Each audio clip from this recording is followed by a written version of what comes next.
13 Mei 1969, di sinilah panggung wayang Odien yang merupakan salah satu tempat dalam rakaman sejarah dan lipatan sejarah yang kita tidak boleh lupakan.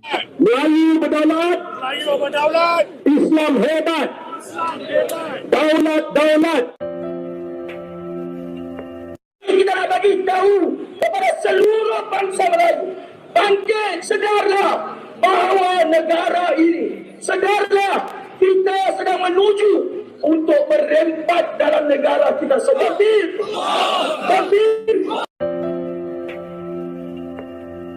Saya nampak masa depan orang Melayu amat gelap.